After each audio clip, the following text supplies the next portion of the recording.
If you need to cancel a pending transaction on PayPal, it's important to act quickly. Follow these steps to successfully cancel the transaction before it completes. Step 1. Log into your PayPal account. Go to the PayPal website or open the PayPal app on your device.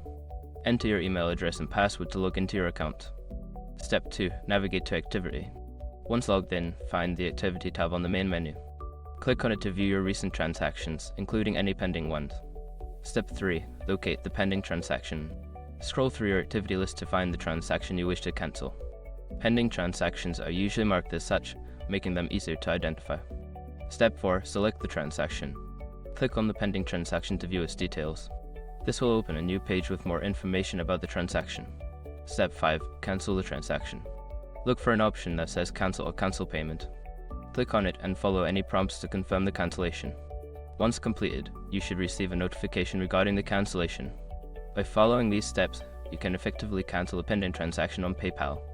Always check your email for confirmation of the cancellation to ensure it has been processed.